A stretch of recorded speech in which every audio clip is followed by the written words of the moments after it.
মধ্যযুগের জ্ঞানের জগৎ ভাবলে কি মনে হয়? এটা কিন্তু কোনো বিচ্ছিন্ন দ্বীপপুঞ্জ ছিল না, বরং ছিল এক বিশাল জটিল নেটওয়ার্ক। তো চলুন আজ সেই অসাধারণ নেটওয়ার্কের গল্পটাই একটু কাছ থেকে দেখা যাক। মধ্যযুগ মানে মিডল এজেস শব্দটা শুনলেই আমাদের অনেকের মাথায় কি ছবি ভাসে বলুন তো? একটা অন্ধকার কুসংস্কারাচ্ছন্ন সময়ে যেখানে জ্ঞান বিজ্ঞান সব থমকে গিয়েছিল, তাই না? কিন্তু আসলে কি তাই? ছবিটা কি সত্যি এতটাই সাদাকালো, নাকি এই অন্ধকার যুগ বলে যা আমরা জানি তার আড়ালেই লুকিয়েছিল যুক্তির এক স্বর্ণযুগ? চলুন এই প্রচলিত ধারণাটাকেই আজ একটু নাড়িয়ে দেওয়া যাক। আমাদের এই অনুসন্ধানের প্রথম পর্বটা হল এক প্রায় ভুলে যাওয়া স্বর্ণযুগ। আমরা কথা বলছি অষ্টম থেকে একেবারে চতুর্দশ শতাব্দী পর্যন্ত সময়টার, যখন ইসলামিক বিশ্বের বিজ্ঞানের এক অবিশ্বাস্য ইঞ্জিন চালু ছিল। আচ্ছা, এই যে এত বড় একটা বৈজ্ঞানিক অগ্রগতির ইঞ্জিন, এর চালানিটা আসত কোত্থেকে?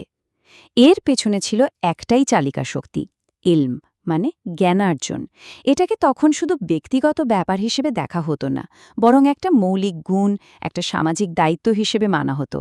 আর ঠিক এই সংস্কৃতিটাই কিন্তু জন্ম দিয়েছিল এক অসাধারণ বুদ্ধিবৃত্তিক কৌতূহলের।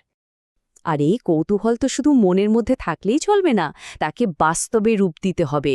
আর সেজন্যে গড়ে তোলা হয়েছিল এক অসাধারণ অবকাঠামো। ভাবা যায়, বাগদাদে ছিল কিংবদন্তির হাউস অফ উইজডম। সেখানে কি হতো? সেখানে গ্রিক, পারস্য, এমনকি ভারতীয় সভ্যতার সেরা কাজগুলো একের পর এক আরবিতে অনুবাদ করা হতো। শুধু কি তাই, এর সাথে ছিল বিশাল বিশাল লাইব্রেরির নেটওয়ার্ক, আধুনিক মানমন্দির, আর ছিল বিমারিস্তান, যেগুলো ছিল একাধারে হাসপাতাল আবার শিক্ষাকেন্দ্র। তো এই যে এত আয়োজন, এর ফলটা কি হলো? এর ফল হল প্রকৃতির রহস্য বোঝার জন্য একদম নতুন এক ভাষা তৈরি হল, বিশেষ করে গণিত আর পদার্থবিজ্ঞানের জগতে। এই যেমন ধরুন অ্যালজেব্রা বা বীজগণিতের কথা, আমরা সবাই তো এটা পড়েছি, কিন্তু এই শব্দটা যে আরবি আল জাবার থেকে এসেছে, এটা কি জানতেন?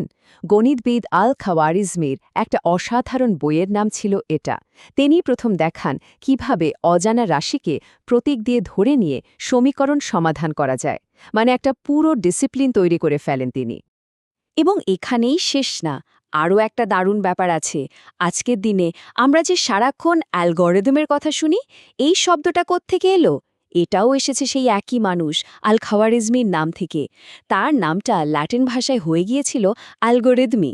ভাবুন একবার, তার কাজের পদ্ধতি এতটাই যুগান্তকারী ছিল যে তার নামটাই একটা প্রক্রিয়ার নাম হয়ে গেল। পদার্থবিজ্ঞানের জগতেও কিন্তু এমনই এক বিপ্লব ঘটেছিল।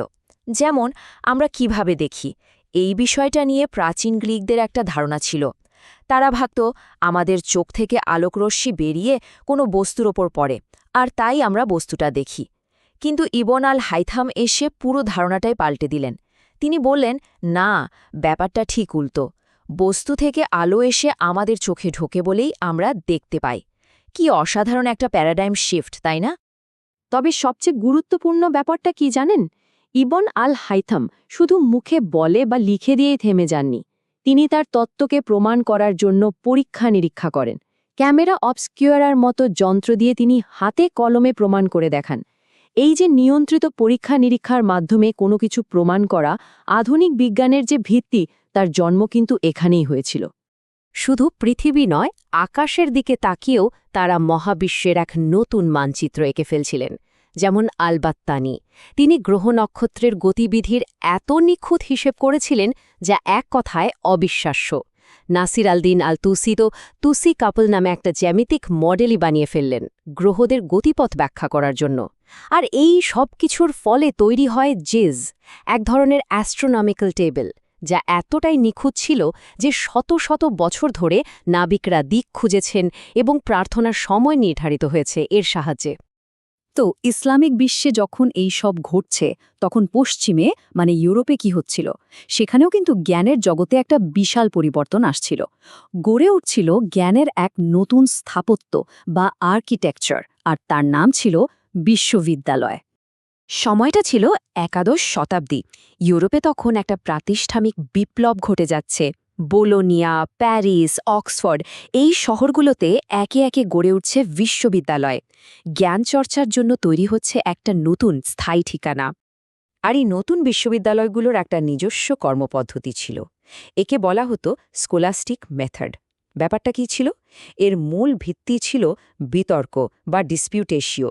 মানে কোনো ধারণা বা বিশ্বাসকে এমনি এমনি মেনে নেওয়া হবে না, তাকে যুক্তির কষ্টিপাথরে ফেলে বিতর্কের মাধ্যমে ধাপে ধাপে যাচাই করে তবে সিদ্ধান্তে পৌঁছানো হবে।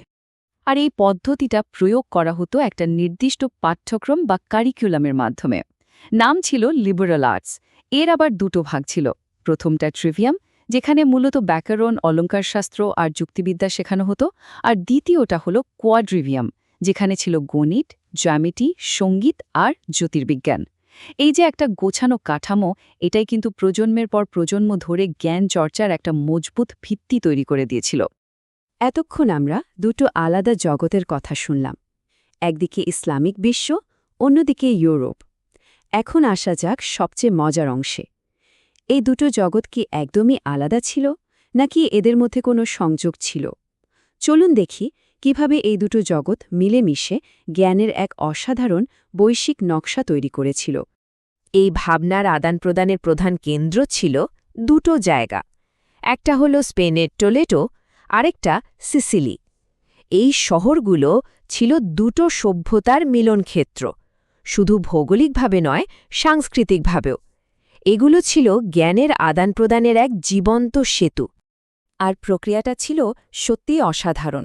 ভাবুন একবার, প্রথমে আরবি ভাষায় লেখা গণিত, বিজ্ঞান, দর্শনের বইগুলো এসে পৌঁছাত এই টলেডো বা সিসিলিতে।